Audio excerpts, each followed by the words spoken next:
Welcome to Soul, Light, and Body. How are you guys doing today? I hope you guys are doing well. I hope you continue to do your journaling. You're showing gratitude. At least be grateful for three things every day. Write it down. Be grateful for three things every day. This was supposed to be a recorded show, but you know what? We have decided that we're going to come live because the topic is very interesting, and there might be someone out there who would like to ask a question to Charlene on the live show. So we just decided, you know what, you audience are the best, and we want to make you happy. So we just decided, you know what, we're going to do this live. So you can ask your questions. Don't feel ashamed. Ask your questions, and Charlene is going to answer these questions for you.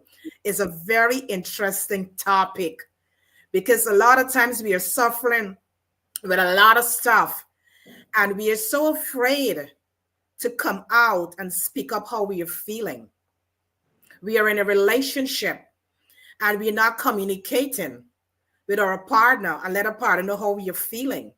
We got trust issues, and this is a great platform that you can ask Charlene questions and she can able to answer you and to help you on this journey. And if there is more need for in-depth coaching, you can reach out to her and she's going to be able to guide you through the process.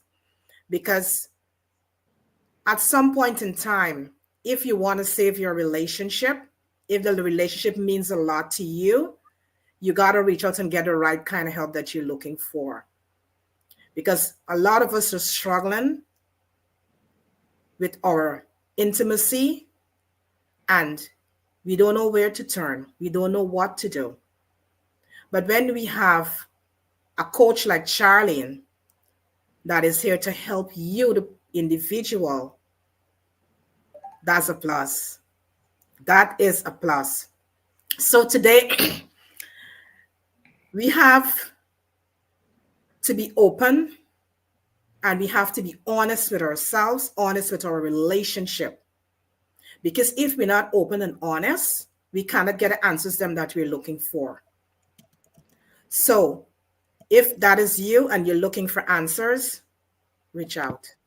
Reach out and get the help that you need to save your marriage, to save your relationship.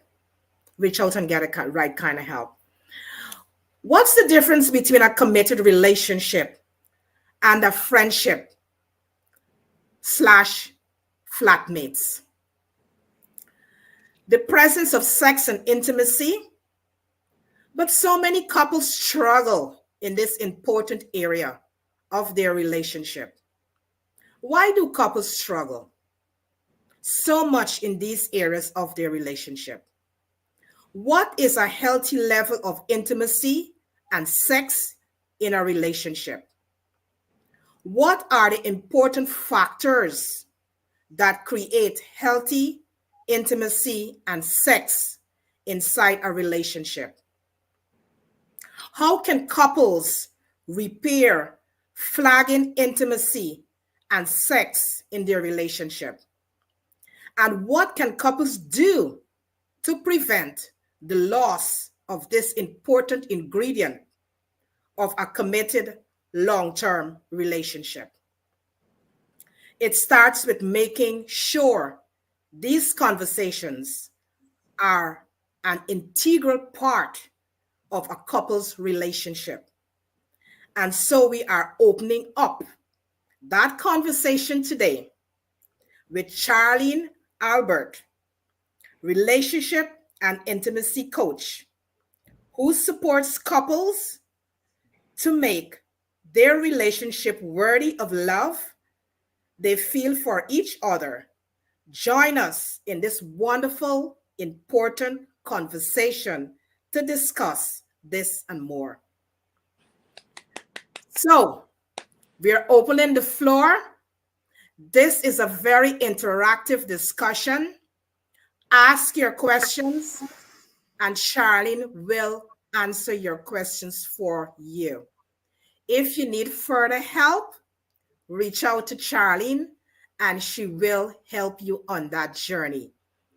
You can repair your relationship, but many times we are just sitting there and we're not reaching out for the right kind of help. So today we're going to dive deep into this subject and you will be able to understand better about intimacy, sex, and your relationship. Charlene, welcome to Soul, Light, and Body once again. Thank you You very much. served us well the last time, and I know you're going to serve us better this trip. I know how to be with the two of you even better now, having done it once before. So. Right. Lady Joan, I'm going to hand you the mic right now. Take the mic away. Wow, what a great day. Happy Wednesday. And it's a great time because opening up and talking about these subject matters, which is always a little hush hush, it's True. so important and so key because in order for us to live an harmonious life, live a well life, walk in our true greatness, and walk in our level of excellence, we have to touch on all the areas of our life so that we can help us, ourselves, to live and function in all areas, whether it's relationship, whether it's sex, whether it's intimacy. All of that is our makeup. That's who we are. We live in, we're human beings, we're breathing. And so when we can have the touch point in all different areas, starting from nutrition, because we're health coaches, health and wellness, but we also talk about a whole lot of things that make us in the level of alignment so we can live and enjoy that joyful bliss. So I hope that you are zooming in on your goals.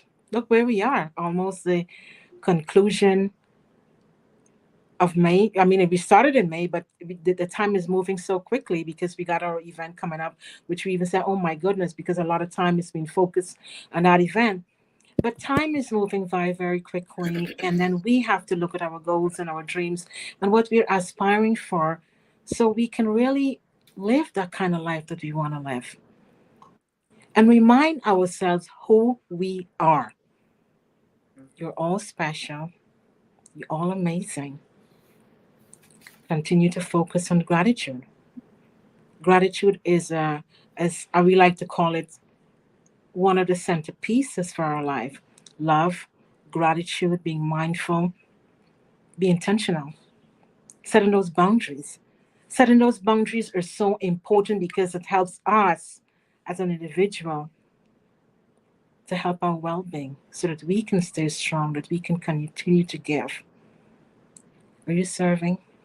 Are you living the life of service?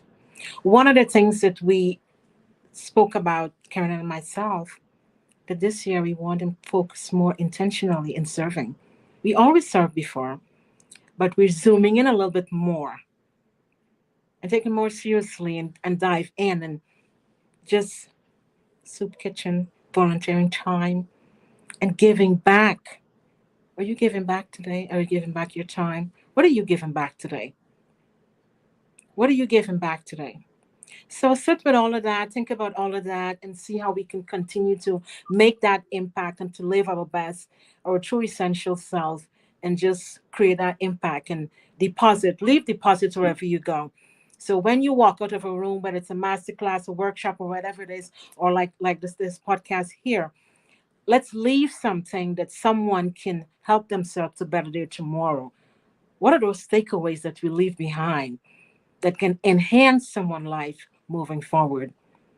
So just sit on that. Welcome, sit back, relax, and let's enjoy this interesting discussion. Charlene, thank you so much for being here. Thank you for saying yes. You're truly amazing. You're special. And thank you for all that you do. Welcome. Thank you very much, Joan and Karen. I really, really appreciate this opportunity. I loved our conversation last time, and I was really thrilled and touched that you reached out to me again. So thank you for having me here. And I was thinking about, you asked the three things that you're grateful for. So I took a moment. First of all, I'm very grateful for the two of you. You're incredibly supportive. And since I first connected with you last year, I don't know what other people experience of you, but I just, constantly just getting little messages from you telling me how wonderful I am, how special. It's such a beautiful gift that you give to people. And whenever I see a message from you, it just perks up my day. So I'm certainly very grateful for the two of you and what you give out to the world and the energy that you put out, because I know the energy that we give out, the energy that we live inside, makes a difference to people around us. So I'm very grateful for that. I'm also very grateful for the opportunity to be here and talk about this topic, because I think, even with couples that come to me, often it's the very last thing that they even speak about, even though it's the thing, it's the kind of the thing that we don't talk about yet. We focus on all the other stuff, which is important. We'll talk about that. But, it's and then there are other couples where this is the first thing that they come with, wanting to fix that bit, not recognizing that all the stuff around it is really important. So I'm really grateful to be having this conversation, because it always enriches me as well, because I'm always learning something when in all of these conversations. And the third thing that I'm really grateful for today is music. So I joined a musical theatre course about 6 weeks ago, and last night we had our performance. It was a group of 6 women. Nice. And we did a showcase, and it was just so much fun. We all sang a solo. We did a song together and danced, and there were women that had never performed in front of anyone ever before, and they just stepped up with their courage and overcame all the barriers that they needed. And I think, I really want to acknowledge courage in my gratitude as well. Mm-hmm. Experience, and today there's been a flurry of messages between all of us saying how wonderful it was and we wish you could do it again. So so I'm really grateful to our teacher and the opportunity to perform and just bring music and joy and to ourselves as well as to those around us. So that's what I'm grateful for today. Wow. Thank you for saying that. And thank you for saying about the messages we leave you, because those are some of the ways that we leave deposits for people. We remind them how amazing they are, because yes, they are. And we leave those messages and we drop those deposits, because sometimes you may have a bad day, you might be, thinking about something or whatever. But when you can just receive a beautiful message, just reminding you who you are, just reminding you that we are so grateful that you're part of our lives, just leaving that. So if today we can all just keep doing that, dropping deposits, saying how grateful you are to someone who has impacted your life and believe in you and help you to advance you forward where you are, those are great deposits to leave. They are. And Joan, it brings me to that, to our topic as well, because one of the things that I often share with couples when I'm working with them is bringing that level of acknowledgement and gratitude and things that you appreciate about your partner can often be something that's really difficult for people. They find it really difficult, and when it is hard, there's this idea that I'm having to do something for them, for my partner, and then there's like that resistance when they're angry or annoyed or frustrated, and that resistance to wanting to say something nice even can show up. Right. And what's really beautiful about what you said, and I'd love to hear your experience of this because it does lead us into this topic, and that is that when you give gratitude, when you give acknowledgements, when you appreciate things, it's not only the other person that receives it, but that you're putting yourself in the energy of gratitude. Yeah. And so often in relationships, people, especially when there's been a lot of challenges, there's life challenges, there's been disconnection, there's maybe ways that they communicate with each other or don't communicate with each other that create a lot of hurt and pain and all of those things that are really common in for all of us, that when we're putting ourselves in that energy of appreciation of the other, it's opening just a little window to something else. Yeah. I say that we don't have to give up being angry forever. We can just put it aside just for a moment and also have that moment of appreciation. So I can be angry and I can put my anger aside just for a moment and appreciate something. I can always pick up my anger later if I want to do that. And the more that you give that, space for that, that it creates intimacy. It creates the energy of what else is true. That because both things can be true. I can be annoyed, angry, feeling vulnerable and lonely, and I can also just take a moment to appreciate. And really, isn't that true of gratitude? We can wake up in the morning and we can focus on all the things that are terrible about ourselves, about our lives, about whatever, about our partner, about our kids, and we can also take a moment to just appreciate something. And it's kind of it's a decision we make at some level, and you two are just incredibly good at it because you practice it. Yeah. Thank you. That makes you get good at it. Right? Thank you. Thank you so much. Thanks for saying all of that. I'm just going to jump off with one of the questions to start off with. That I know we're talking about relationship and sex and intimacy, but before each party come together and want to have a relationship, talk to us how important it is to establish what are your core values before you even begin to get involved in something. Yeah, well, I think you've said it beautifully, Joan. I mean, I think it is the things that you have that are in common. There's two parts to wanting to be in a relationship. I say one is that there's the things that you have that are the same, the similarities and values, and what's important to you are the most important part of connecting with somebody if you want a future together. If your values are completely different, then you will come up against massive problems. Now, that doesn't mean that you have to have exactly the same values in everything, but it's super important to know and understand what values are really, really important to you, and what are the absolute no-goes, about that you if somebody doesn't value something that's super important to you, or that they don't have a value for being able to appreciate what you value, then you're going to come unstuck at some point. And then there are the things that are different. So differences are what create spark and chemistry. So differences are also important. Ironically, it's those things that often also become the challenges in a relationship later on. So that thing that you loved about them that was so different to you in the beginning becomes the thing that drives you crazy later.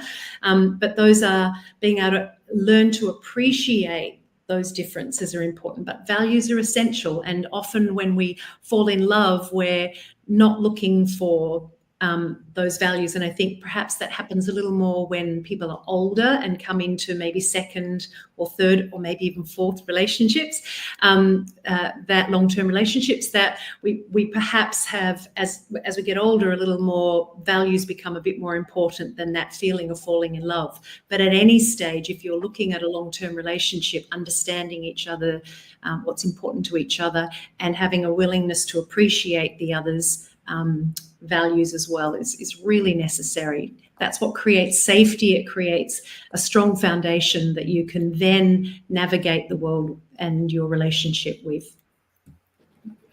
Thank you so much. Wow.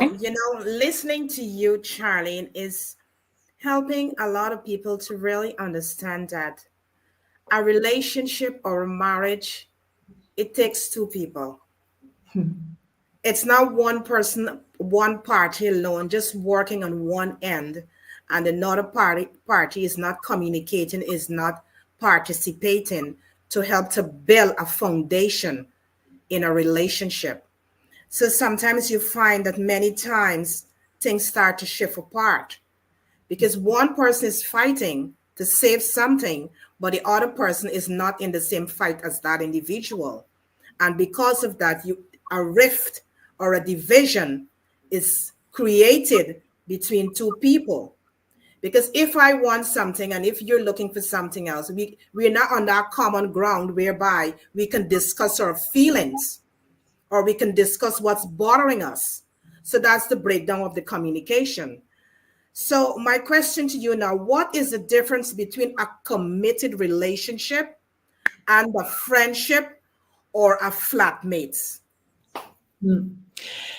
I think there's so many ways to answer questions, and I love this. The thing that I love about, just as a preface, the thing I love about coaching and the coaching that I do, often people are looking for formulas of things, and certainly out there on social media, there's lots of, and I've done it too, the tips and the strategies and do it this way and do it that way.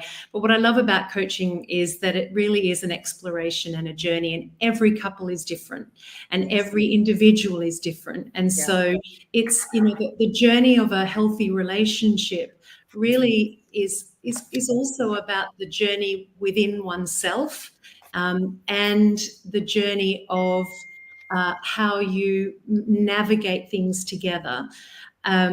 And it's different for everybody. And so even the strategies that I have that to support couples, it's all about a discovery. I don't come as the person with all the answers for someone, which I often get when I'm having conversations with people. Well, you're the expert, they say. Right. And I'm very quick to say, actually,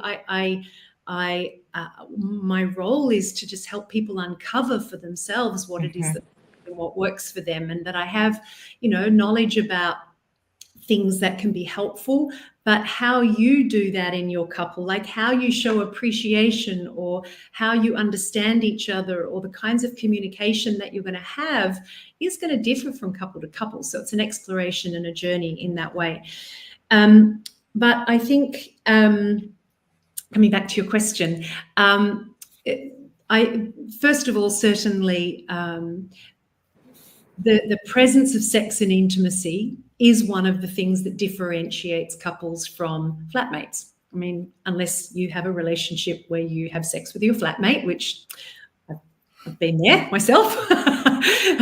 So that, in the past. So, you can do that, but it's that intimate piece, that piece of wanting to create something together. And what you were saying, Karen, about people need to be in the same place and wanting that together. When people come to me, there's kind of a requirement. You have to love each other at some level. There has to be a desire for the relationship in some way. And I'm also really conscious of not labeling somebody as not wanting the relationship immediately, because sometimes we don't know that. There can be an environment that's being created inside the relationship that means one person pulls away and looks like they don't care, or looks like they're being selfish, or as people love to do is call everybody narcissistic. And I'm really careful about that term, because I think we've gotten to a place where now everyone just calls everyone a narcissist. Narcissistic looking behavior doesn't mean someone is a narcissist. It could be more that they are struggling inside, and often people shut down, especially men. It's really common for a man to shut down when they feel that they can't make their partner happy, for example, or when they feel they don't have the emotional capacity to hold space for their partner's emotions. And I say man and women, but really, honestly, in gay relationships, it's the same. There's usually one or the other. And sometimes it's the other way around. Sometimes it's the woman that can't handle the man's emotional response. There's no one way to do this, but more commonly, it's the man that gets given that narcissistic label. So I always say, if you love each other, then give it a good go with somebody who can support you to discover what's getting in the way of you both participating in the relationship fully. Because very often there's one person feeling like they're doing all the work, but the work that they're doing is not the work that's needed to shift that, to shift those challenges. So and so there's that piece. And so flatmates, friends. I also think one of the differences between committed relationship and flatmates and friends is that we're often much kinder to our friends and our flatmates. So I think in some ways we treat our partners, or it can get to the place where we treat our partners a little bit like the same way we treat that unkind inner voice that we have, as kind of an extension. So I think we're often kinder to our friends and the people outside us than we are to our partners. And so learning to bring back the respect and the love and the kindness into the relationship so that you can start to move forward is really important.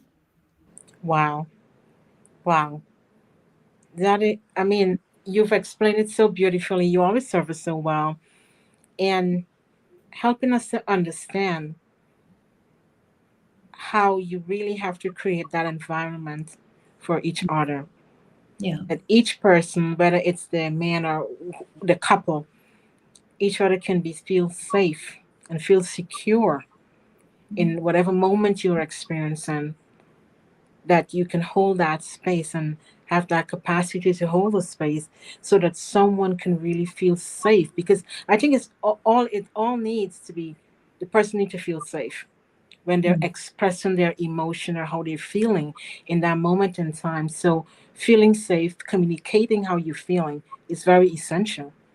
Yes, it's very true. And Joan, I often talk about the kind of 4 parts to any kind of thing that's going on in a relationship. So there's what's my responsibility? What do I need to learn about the way that I'm asking for things, what I'm asking for, the boundaries that I'm setting, the ones that I'm not setting for myself as well as for my partner? Am I setting boundaries that are so firm and hard that it creates disconnection? Or am I setting a boundary that's more sort of flexible? And I don't mean flexible in terms of, I'll let my boundary down, but more flexible in terms of this is what works or doesn't work, and how can I create connection in that moment?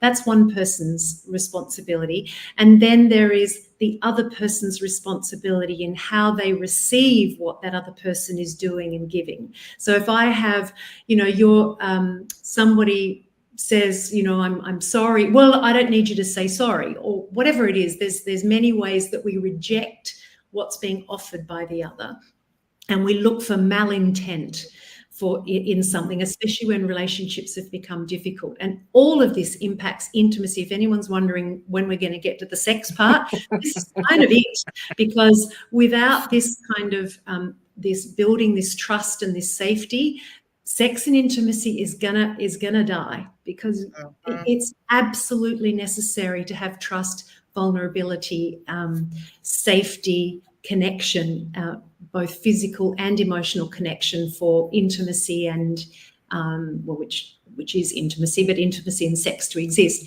inside a relationship. But so there's how I show up, how the other person interacts with that, and then there's how this person shows up and how I receive that from them. And I think we're often focused on one or the other. Like I'm doing everything here and you're doing nothing. You're doing it that way and I need you to do it this way. And then so I like to look at it as those four pieces, that there is always something we're doing. So, and I don't mean by that it's anybody's fault. So I know often when people hear the word responsibility, we think fault and we're looking for blame, because we come from that. We come from, families often where shame and guilt and blame, and I know that very, very well. We come from blame, guilt and shame. And that's our go-to, if you like. And so learning to understand that responsibility is actually a freedom. There's a freedom in that. When we take responsibility, we get to start to look for, what am I contributing to this? And it can be hard because sometimes you've got somebody who's doing everything to try and fix the relationship and they're taking care of everybody and everything. And then you say, oh, what's your responsibility here? It's like, what? I have to do more. It's actually not more. Yeah. It's actually less, because when you take responsibility, it means freedom to choose. It means, wow, maybe I don't have to be doing all that thing. Maybe there's a different way. And maybe by doing and taking care of everybody else, there's no energy left for my relationship, or there's no energy left for me to take care of myself, so then I can't show up well in my relationship. Or maybe I've been pushing for something, and then like begging my partner to be a particular way, and what that energy that's been brought has had the other shut down because they can't cope with that. They have a different way of experiencing emotions. I talk about big experiences of emotions and people who are more subtle experiences of emotions. And so learning to understand those aspects and be able to work together. So I think that piece about responsibility is really important, and differentiating that from taking on more, being to blame, that you should be shamed for stuff. I'm not into that. I don't think that's helpful. And I think we need to start to let go of and loosen some of that stuff, so that we can look at, what do I need to do differently? How can I be kinder? How can I set my boundaries in a more loving way? How can I look for the intent underneath what my partner is saying, not saying, asking for, not asking for. And of course, in all of this conversation, I am not talking about abusive relationships. Right. Someone that if you're not safe in your relationship physically, you need to get support to get out of that relationship, at least temporarily, until you can have the space to sort that out. But I am talking about people who do love each other, but are just struggling to show it, to feel it, and really want to move their relationship to a new place. Wow. Charlene, you're really serving us well, as Joan said, and you're giving us some really helpful tips. I hope the audience that you're really gonna have a pen and paper and you're taking some notes, because Charlene has given us some tips that we can help ourselves in our relationship. And it's also to help us to understand our partners that we are dealing with. Because many times in a relationship, we don't even take the time to really understand our partners. We quick to do the blame game, and maybe your partner maybe react in a certain way, that there's something that's bothering that person, within, and they don't have that safe space to bring it out, and we have to cultivate a space whereby we can allow our partners to speak the way and let us know how the way they're feeling. And if we cannot work it out on our own, we can always grab a coach and discuss the way how we are feeling. but we always have to try to understand the other individual that we are dealing with. Because many times you find that an individual just come out from a marriage or just came out from a relationship and they hop into another relationship. Many times you're not healed. You're not healed from that past relationship, and you hop right back into a next relationship.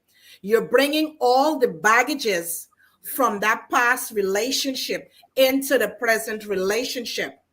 And that those baggages has absolutely nothing to do with that person that you're dealing with now. So now you now as an individual, you're not offloading on that person. Now, if that individual now is not equipped enough and aware enough, that is how a lot of broken relationships happen, blame games happen, and all these things start to surface because you're not healed. Sometimes the individual that you're dealing with, they are not healed also. They are carrying around a lot of stuff also. And that is why a lot of things eventually start to happen between two people. And as Charlie rightfully said, we end up calling the other person being a narcissist.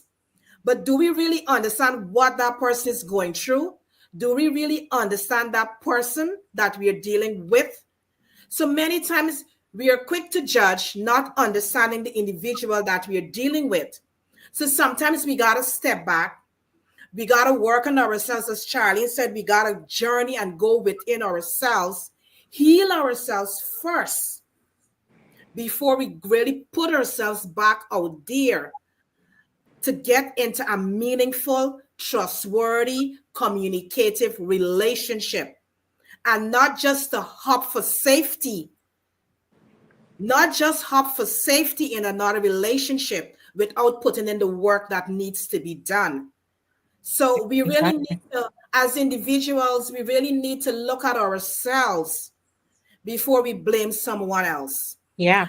Next question to you, Charlene, is why does couples struggle so much in these areas of their relationship?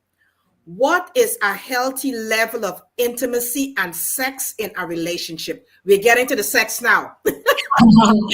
I also do want to acknowledge there's some really great comments here, so I want to answer your question. But would it be okay if we just took a moment with, because some Absolutely. comments Yeah. Yeah. wonderful. So I see here, Tom, thank you for your statements and for sharing, because it's really beautiful. Tom shared some things with us before we began about the shift in his relationship, so in recent times. So I really want to honour that. But he said that sometimes the best way to open up your relationship is just to focus on your own selfishness in the relationship. Yes. And I think that's really, it's very profound what you said, because I think selfishness, there's a part about needing to be more selfish in some ways, in terms of taking care of ourselves. And yet selfishness is something else. And sometimes looking at, how am I not showing up in the relationship? How am I not participating? And how am I putting all of my own needs first? Because in a relationship, sometimes the relationship is what comes, and often the relationship is what's needed, is what needs the focus, and that includes everything. And you spoke beautifully, Joan, before about all the parts of us. There's our our health and our contribution, and having any relationship is impacted by all the parts of all our lives, plus all the parts of our relationship. It's quite, it's a very complex system in a way. And yet, so there is a part about making sure that we take care of ourselves, but focusing just on what I want and you're not giving me what I want is probably not going to have you working as a team towards having a relationship that works for both of you. So I just want to really honour that. And also just something else that Tom said, which is, I think, another piece of this, which is also the way that you view things. And he talked about his partner being in the ER and had 2 days in the hospital. And rather than seeing that as a burden, it shifted their relationship to a loving connection. And I think that's really, it's really important. And I'm going to use that to lead into your question a bit, or what you're talking about, Karen, because very often we have we not only bring our past relationships to the new relationship, but we bring the past hurts from this relationship into today. Yes. And I'm also a firm believer that we can't heal relationally on our own. So I do believe that there's healing that needs to be done, whether that's done inside a new relationship or outside of any relationship. I've seen people who go straight in from one relationship to another, and they learn what they need to learn, and they shift that and have amazing relationship. So I think there's not a rule about don't get into a relationship straight away. I think some people, it does work for some people. For others, they need to do their own work. However, whatever work you do individually, ultimately, it's not going to, when you get into a relationship, you're still going to get triggered by the same things, because, and that's what's so beautiful and profound about loving, committed relationships, is because an intimate relationship with another human being will bring up all of our insecurities in a way that no other relationship will. So you can go off and do all of your personal work and understand the past relationship and be super clear, and then you'll get into another relationship and you're going to get triggered.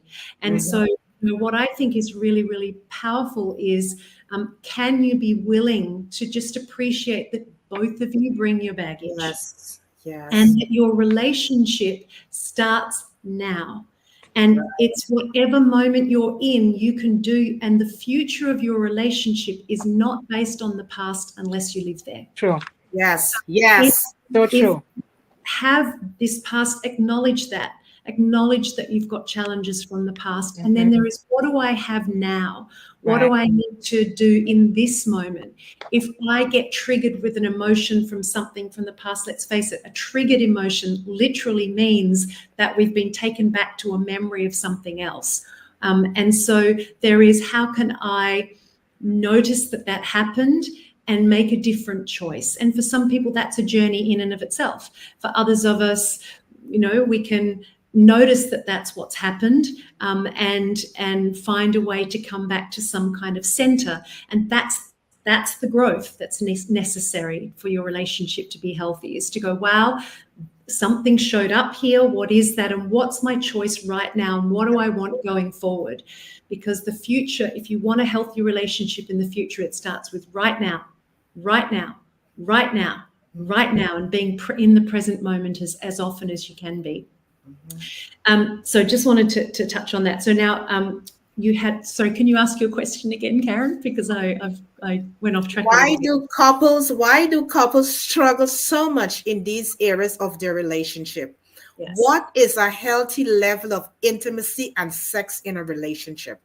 It's great. So the first thing is that there are many factors for why relationships start to lose intimacy and sex. And we talked a little bit about this before.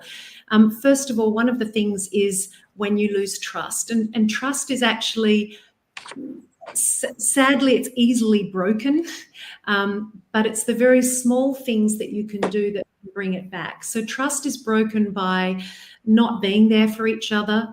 And, all relationships go through ups and downs, and having a stable base so that you can support each other through the downs and celebrate each other in the ups is really important. And that builds trust.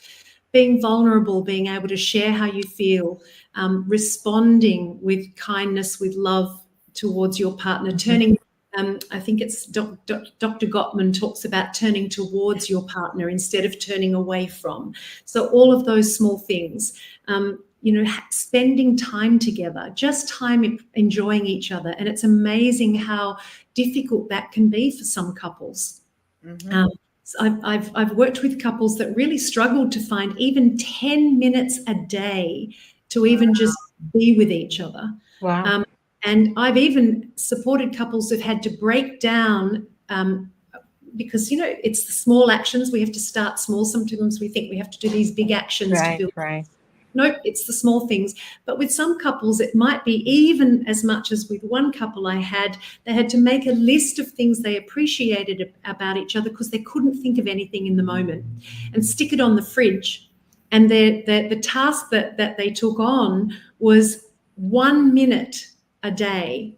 When they passed in the kitchen, they had to stop for 1 minute in the kitchen because that's where they stuck their lists to appreciate each other. It was that it had to be that small for them because it was so difficult for them to do that. Another couple, as I said, who couldn't even find 10 minutes to spend with each other because their lives were so full and busy.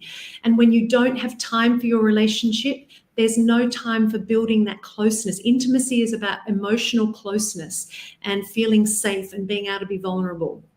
And so those things are really, really important. There's being able to talk about intimacy and sex. Karen, you talked about understanding your partner. It's equally important to understand yourself. And in the area of sex and intimacy, things change. Yes. We all change. I don't know about the two of you, but what I love and enjoy sexually and intimately is very different from when I was 25. Yes. Yeah. I know that I look 25, but I'm not. But You look amazing.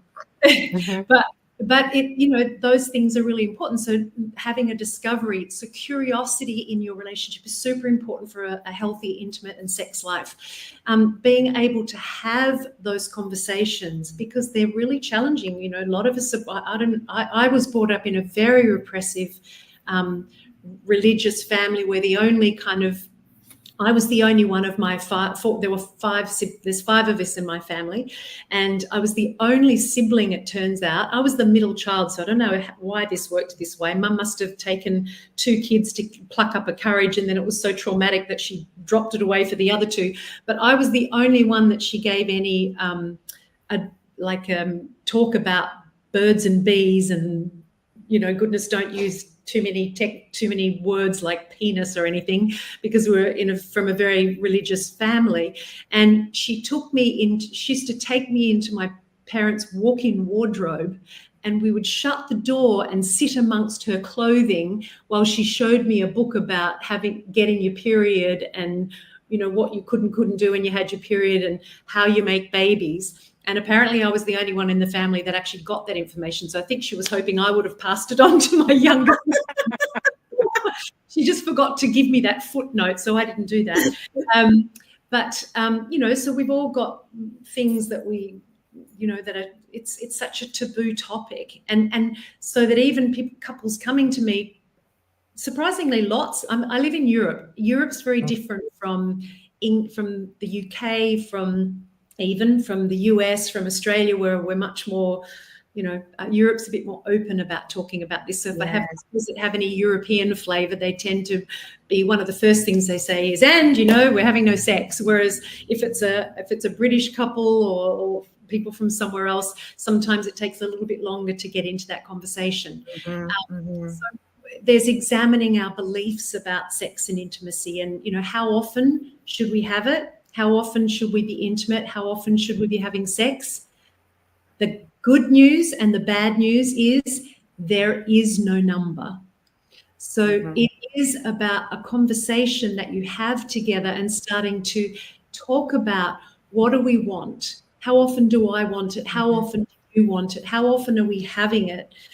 What does intimacy even look like? Because there are many ways to be intimate with each other. And there's some really great books on this topic. I love Vanessa Marin, I think you say her name. My apologies, Vanessa. I'm not quite sure how to say her last name. Marin is how I would say it in Spanish. But she wrote a book with her husband, Xander, called Sex Talks. and they talk about the 5 conversations you should have, and taking intimacy into right down to what do you like, where do you like to be touched, how often do you like to be touched, where do you like to be kissed, what kind of kissing do you like.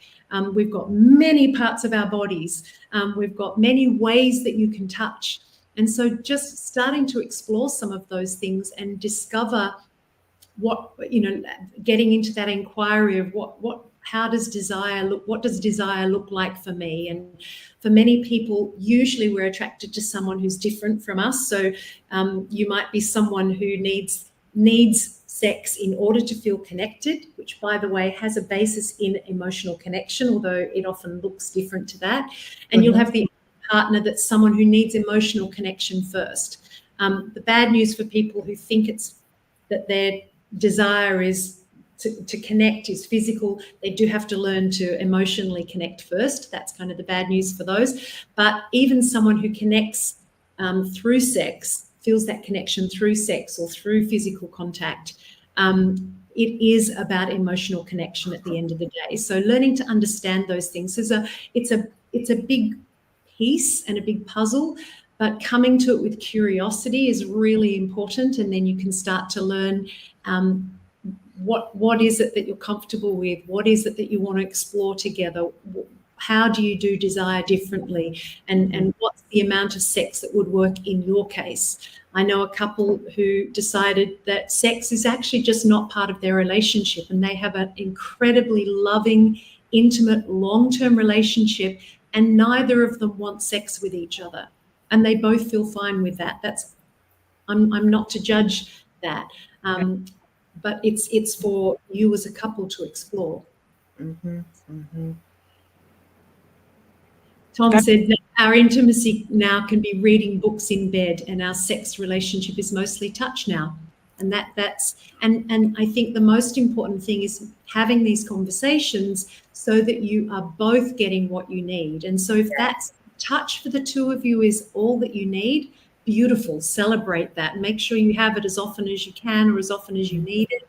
And, listen for each other and learning to listen to, what do I need? What do I need to ask for? How can I ask for it in a loving way? And how can I not reject my partner with what they're asking for as well? Wow.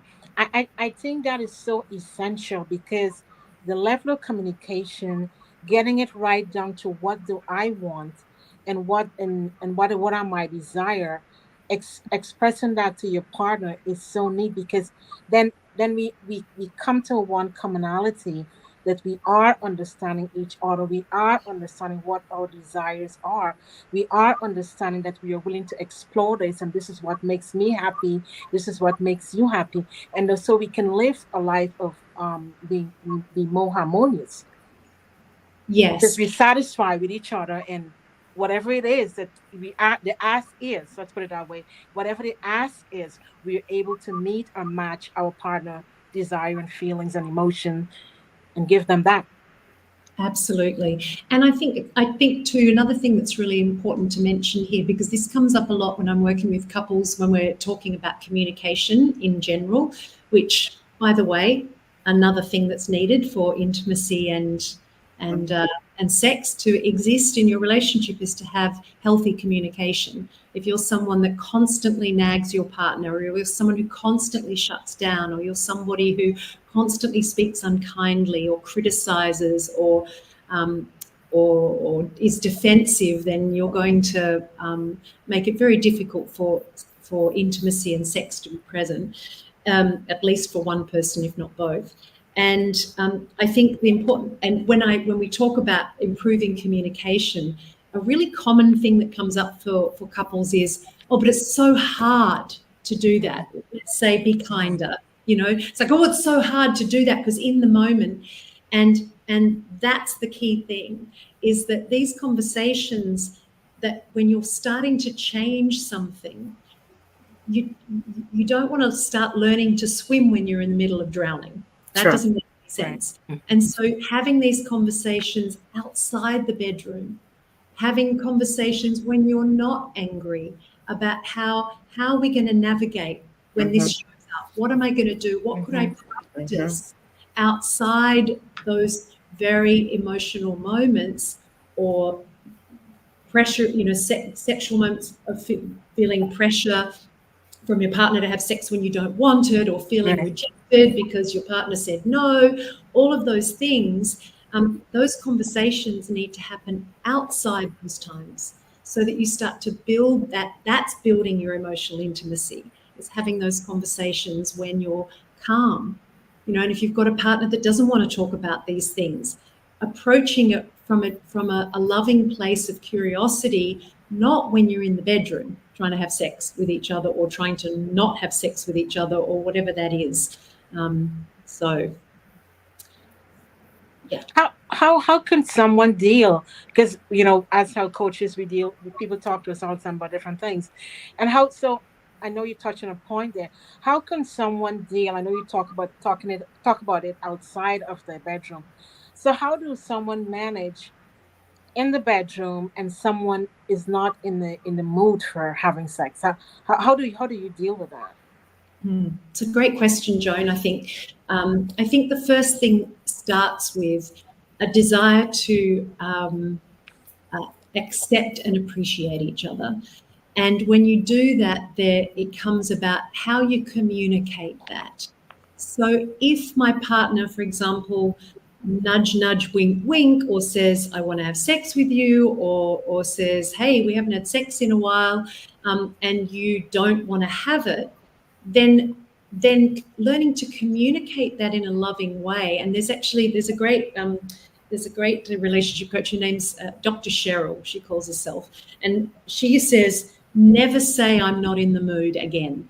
And I love that because there's something about a truthfulness in the communication. It requires some vulnerability, which is why talking about sex outside the bedroom will make this easier. But being able to say to your partner, I really don't feel like I'm feeling really tired tonight. So I don't feel that I can build up my desire right now, but I really want to be able to have sex with you. Could we, have it on Saturday? And I'll talk a little bit about that in a second as well. So there's the idea of being honest about what it is, because you want to be building not what commonly happens. Especially, I'm going to do something that I want to say is not always this way, but I'm going to use man, woman. So please forgive me, anyone who is in, there's 2 women, 2 men, whichever this is for you, or whatever you identify as.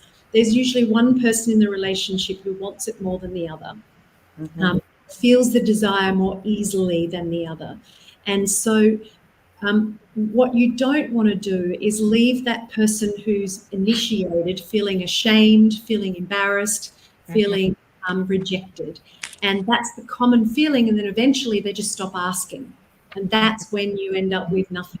So if somebody is doing the initiating, then it's important to be honest with them about what's going on and letting them know that it's not a lack of desire for them or not a rejection of them, but rather that right now is just not it. And could we and be willing to set another time, or to let them know what you would be willing to do. Because maybe you don't want penetrative sex, for example, but you could be open to massaging each other, or that you can set some time to be intimate at another time. So always looking for how can I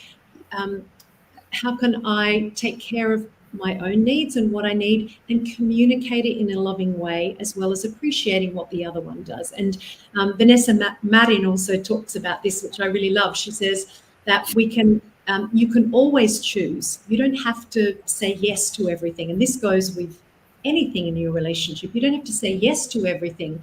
But being a hard no means that you're blocking connection. So she talks about even if you don't feel like it, you can still say yes, or you can say not right now. And because we can that and having that ability to check in and go, I don't really want to, but I could do it. I could do it knowing that it's going to bring us some connection. Or you could say, no, right now it really is not going to bring connection. So let me say something loving and find another time to do that. Mm-hmm. Mm-hmm. Wow. You know, Charlene, again, you're really serving us well.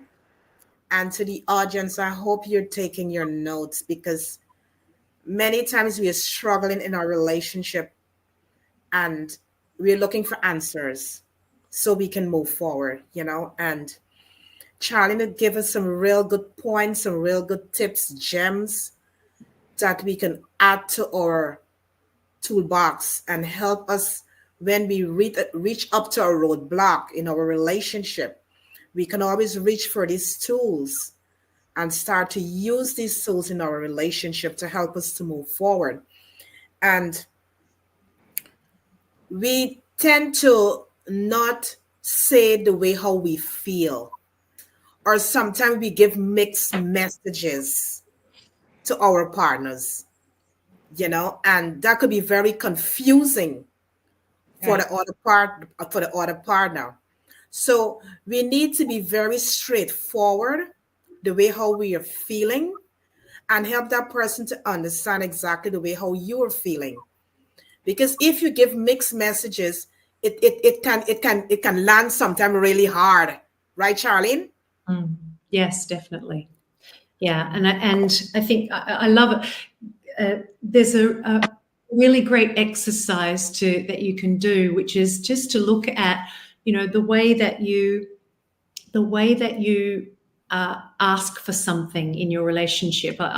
There's a great game that I use with couples about offer and block, that we're always in a relationship making an offer of some description, which doesn't mean would you take out the rubbish for me necessarily, but it can just be an offer for connection in some way, or for asking the other person to help them meet a deeper need that. Yeah. So, for example, I might say something like, I hate it when you never take out I hate it when you don't take out the rubbish, or why don't you ever take out the rubbish? Let's take something simple like that. There is an underlying request that I'm making there, which is to appreciate me more, perhaps. That could be one of the reasons. Like, I don't feel valued and appreciated because you don't do things for me.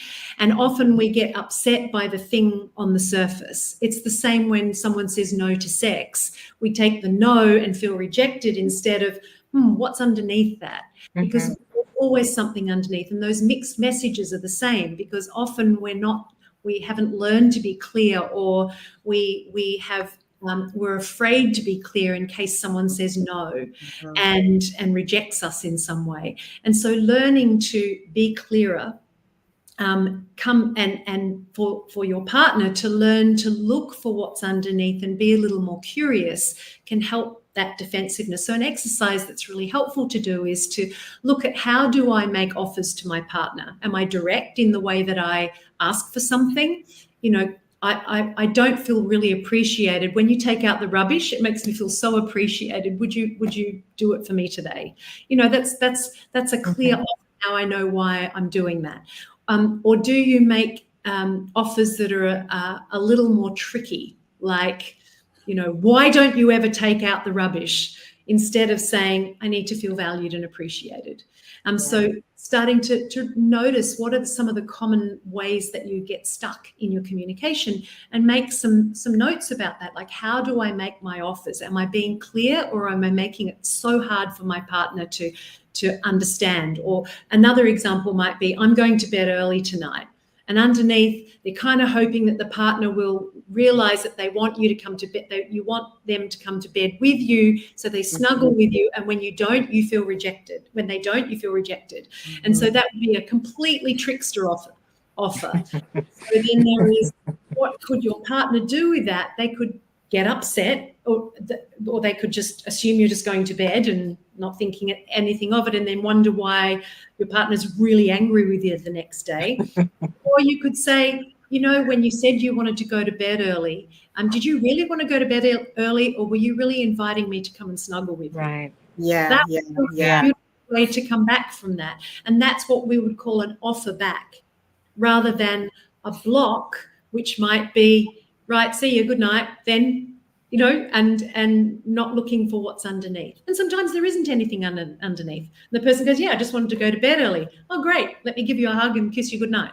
You know, so, or you know, when someone says, you never take out the rubbish, and your partner can go, well, and get defensive and call back, or they can recognize that their partner's not feeling valued and say something like, oh, wow, I'm sorry, did I not tell you how much I love and appreciate you? Let me just take the rubbish out for you. You know, that would be an offer back rather than a defensive block. And so these are starting to look at these in your communication, and it's same in the bedroom, same with sex, same with intimacy, same with any communication, is how can we start to understand the way we're communicating and the way we're responding in return, and start to shift that dynamic a little. Wow. Wow. Yes. Tom just said he's 73. And can I just say, Tom, if you're 73, I'm 97. You're incredible. I'm 73. And his partner's 65. And cuddles are a key part of their healing and intimacy. I love it. And, you know, there's a big part of all of this.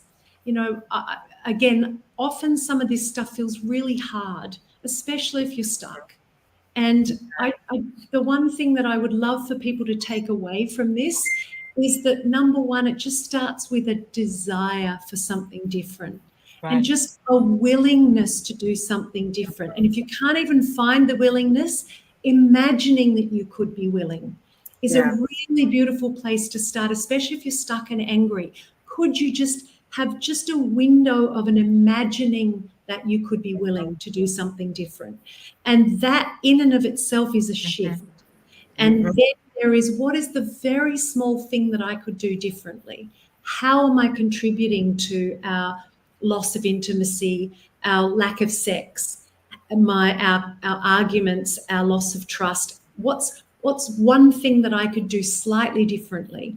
And even if it's small, when I was talking about chemistry, don't, you know, any scientists out there, don't quote me, but don't jump on me too much for this. But if I remember from my chemistry classes, if you have two molecules that are interacting with each other in some way, they have to be doing a particular dance in order for that dance to continue.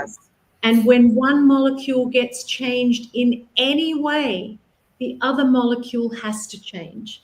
And that's why when I'm working with couples, it doesn't, as long as there's love and both people want to be in the relationship, I can start with one person, because one person, when they see something that they're doing that they can shift, the other person can't help but shift.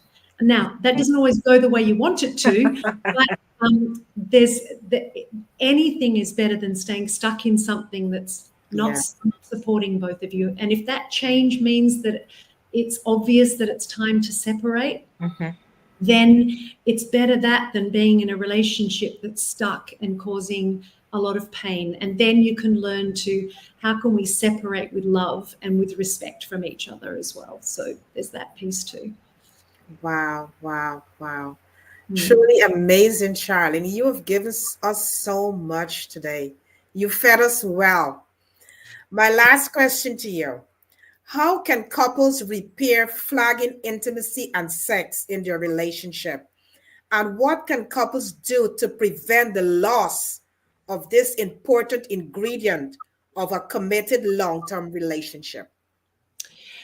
I think probably we've perhaps answered some of that a little bit, but I would say how to recover this is certainly to begin a journey of exploration.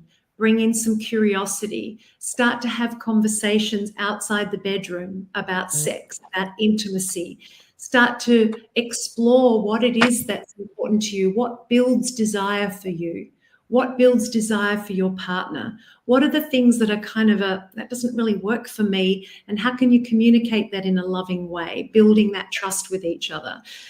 Building starting to look at those patterns in the way that you communicate with each other, how you're showing up. If you're somebody that has the turtle style of communication, where when things get a little bit heated, or then you duck into your shell, and some people call it, John Gottman calls it stonewalling. Some people do that deliberately. Some people do it just as a matter of kind of safety, a way of getting away from that to calm their nervous system. So if that's one of your styles of communication, then that's helpful to understand, and then know that it's important for setting boundaries. Like if someone's shouting at you and calling you names, it's very important to be able to set boundaries and say, please, that's not working for either of us. We need to take some time out. And a turtle communicator is very good at that. What they need to learn is not to disappear when they do that, ducking into their turtle shell.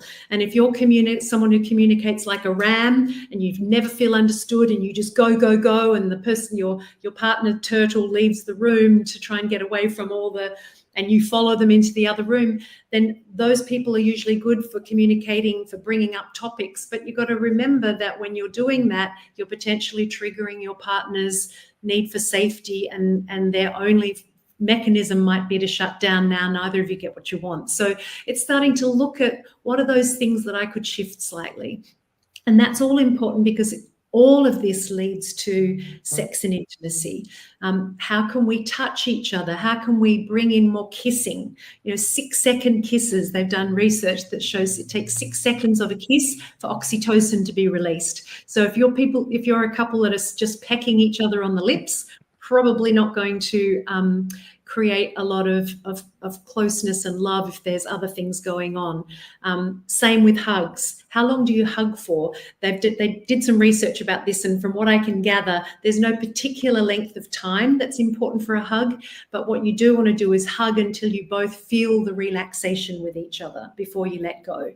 For some people, that can be a few seconds. For others, it might be 30. So finding what that is and making sure that you're taking moments to have time together. And I think really, Karen, in answer to your question, how do you prevent things going wrong is kind of the same as how do you bring it back. It's all the same.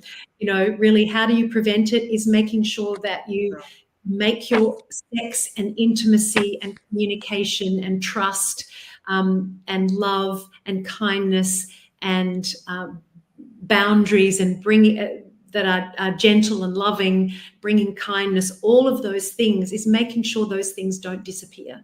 And so that takes conscious effort. And, if you don't want to bring conscious effort to your relationship, then it's going to be pretty hard to imagine that your relationship's going to last the distance, at least in a healthy way.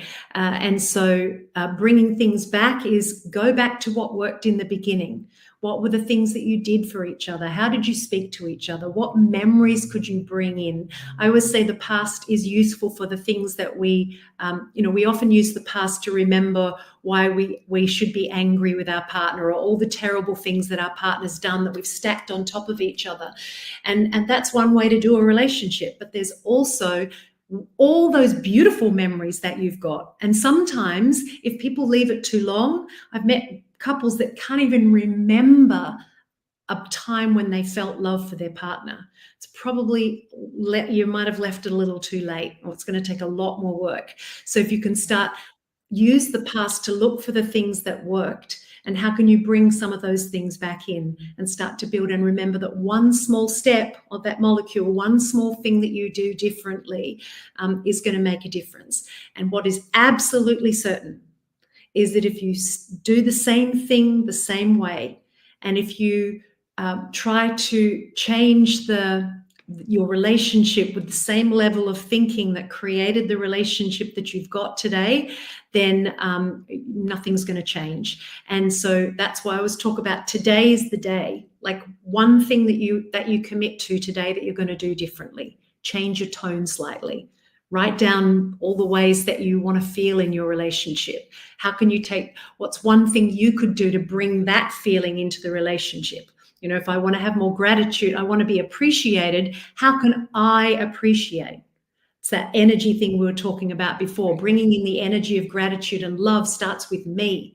If I'm not feeling love, how can I create that energy in myself? How can I be the person that is the love that I want to bring into the relationship, because that will start to change things. So one small thing, if you take away nothing, one small thing would be amazing.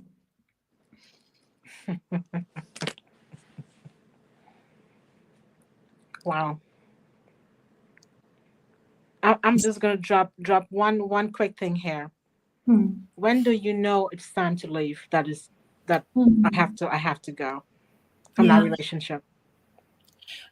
Joan, I don't personally think that there's a single answer to that. I mean, I would certainly say if you're unsafe, physically unsafe, or being mentally tortured, then now is the time to leave. With most couples, and certainly, I think people have an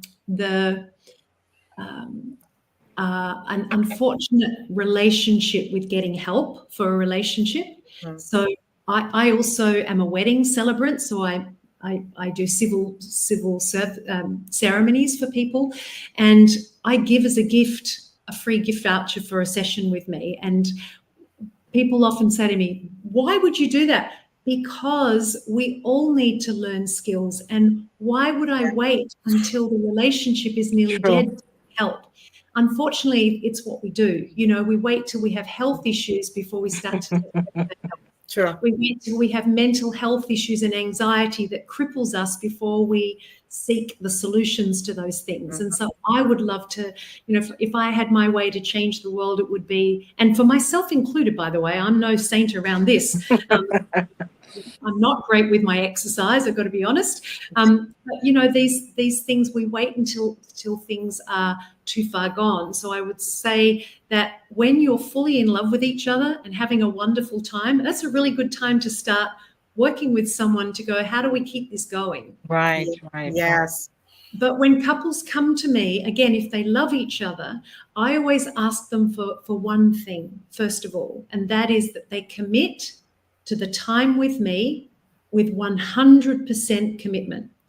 Even if you come with, I'm not sure, I think we should probably break up, then I ask that you have that commitment, because if you don't come to coaching with me with a desire to make it work, you won't commit fully to doing what it takes. Right. And relationships can be turned around. It's extraordinary how relationships can be turned around. And we don't know what that takes, because we are in the situation, again, as I said before, because of the thinking and the habits that we've got us here.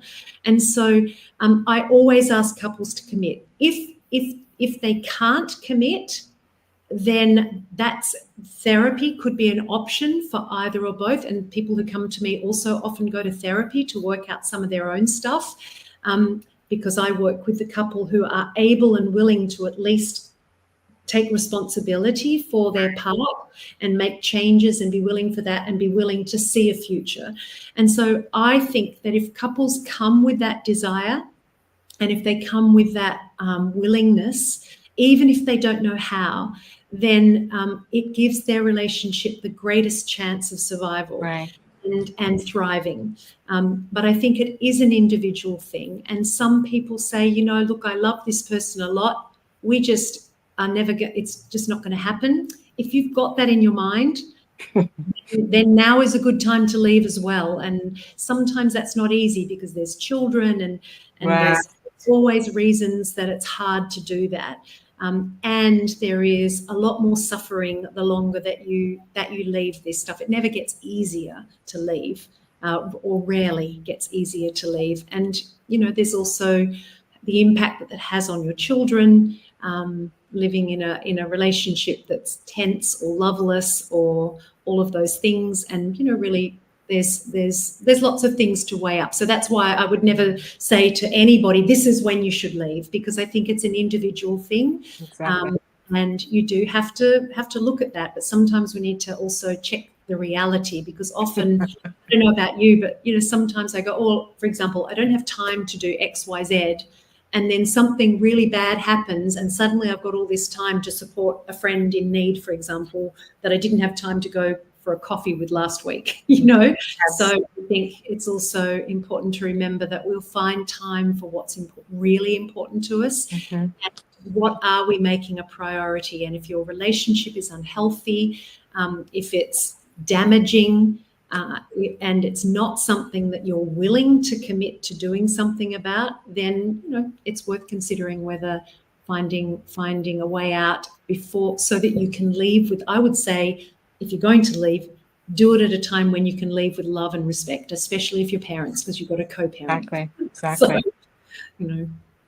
There's a question I want to ask you, Sharlene, before we wrap things up, because sometimes I've heard this more than on one occasions, you know, that sometimes you find a woman, she would anticipate that making a child for a man would hold that man in her life, whereby the man have absolutely no intention of really holding on to that relationship with that child within the relationship. Can you explain that? Is that within your scope of practice? I mean, I'm happy to make an observation about it. So I don't tend to work with couples where that's the case. I haven't up until now. However, I do have something to say about that, and I think it's super. That comes back to the values thing. You know, that if you are with somebody who doesn't want what you want, something that's really important to you, it is a mistake to trap anybody into something they don't want. And in addition to that, I would say having children to save a relationship is another big mistake. Now, do some people have children and it brings them closer together? It happens. Again, there's no hard and fast rule for these things, but in general, having a child with somebody who does not want one is going to create challenges for you, unless in your mind you've decided that you want a child and you're going to do it on your own at some point. But asking somebody to be a father when they don't want to be a father, expecting a woman to have a child with you or hoping that they'll change their mind when a woman doesn't want to have a child, equally valid. It's just going to make it really difficult for you to trust each other. And putting these things out on the table at the beginning of a relationship is super important. And that it's not an easy choice to make, and no one can make it for you. But if you're with someone who says, I don't want a child, and then you have a child, you get pregnant because you hope you'll change their mind, you're really setting yourself up for a lot of suffering. And I think it's unfair to yourself. It's unfair to the child, and it's unfair to the person that said they didn't want one. And so I think, and you know, if you want to be a single parent, there's lots of ways to do that these days. Women can have children on their own, men can have children. It's a little harder for a man to have a child on his own, because I think there's lots of laws that make that difficult. But you know, it is super important. Not just children, but anything else that you value, that you want, need to be conversations that you have long before you even get into any kind of commitment with each other. I believe, if you want to have a successful relationship going forward. That's so true. Well, Sharlene, you have served us well. Wow. Well, thank you for your questions. I really appreciate you both very much. And thank you for the opportunity to talk about this stuff, because I love being able to do this. And if anyone gets anything small out of it, then I've achieved my intention for contribution, because that's, you know, I really think that this thing about relationships with our committed partners, you know, I look, the world right now is in not a great state. And if we want peace of any description in the world, if we can't have it in our own homes, then we can't expect respect and love and valuing another human being's life and because if we can't even do that in our own homes, and I just think it's really, I would love for this to be part of the school curriculum, that kids learn this growing up, that we don't have another generation of people who grow up not communicating, thinking that marriage or that saying yes to a relationship or having a child suddenly means that, magically everything's going to be beautiful for the future. Take a hammer to that, I say, and know that relationships take work, they take commitment, they take daily commitment to making it work, and it takes wanting to grow together, wanting to learn, being willing to step through our fears, being willing to be courageous, being willing to be curious. And even if you don't know how to do that, as I said, just imagine that you're willing to is a really great place to start. And if we could start bringing more love into homes and more respect and appreciation and joy, then we've got a much greater chance of doing that outside of our homes as well. Sure. So Wow. thank you. You are so on point with what you just said there, those final words, because I think that our future generation really need to hear things like these, because a lot of times they think that in a relationship is a fairy tale, and they think that things just is gonna happen just like that. They really don't understand it's work you have to put into a relationship, what you expect. The things just happen overnight like that. And I think what you rightfully said there, that our future generation really need to understand this moving forward with their lives. Charlene, thank you so much. You Thank have you. you have enriched this community today with your wisdom. This feel like coaching, you know. This feel like coaching because you have given us all the pointers that we really need to help ourselves as individual and partners to enhance our relationship, enhance our own personal lives also. Moving forward in a relationship, we need to look at ourselves. We really need to go within ourselves, journey within, as you said, and help ourselves to understand, you know, excuse me, help ourselves to understand, you know what? It starts with us. Before, excuse me, I'm choking up.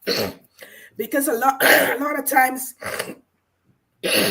people come to us and they would ask us so many questions. And you can see the burning desire within them that they're struggling to move forward with their lives and they don't know which direction to turn. It's really hard for them because sometimes it's different cultures. They have to borrow because they come from different cultures background, and they are struggling on that point in their lives. And sometimes they love each other, but just coming together on that common foundation, they find a very hard time to do it. And if you're that person looking to this show today, reach out to Charlene, have a talk with her. You can save your marriage, you can save your relationship. It all starts with you. You have to make that choice. I'm going to do this to myself. I'm going to do this to my partner. It all starts with you. Reach out to Charlene, have a talk with her. And Charlene is going to know how to articulate with you and to help you to move forward with your relationship. John? Wow. Wow, wow, wow. Yeah. You have brought so much clarity to this discussion, which many times people don't want to talk about it. But you've dived deep and give us all the meat and all the ingredients, like we baking a cake, what it entails when we're talking about sex, intimacy, and commitment for a relationship, and what should be established from jump before we even get True. involved to Mm-hmm. create a relationship, and what it also entails, because it's hard work. What are we wanting to put in to make this work?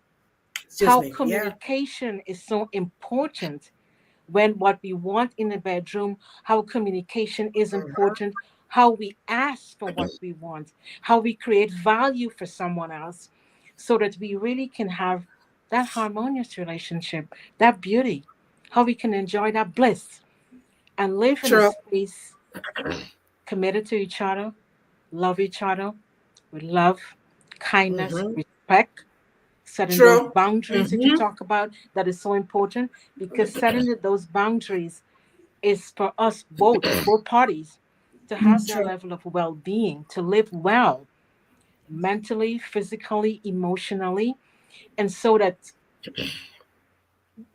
the junction which we are at, and the space that we are in, we can move that relationship forward.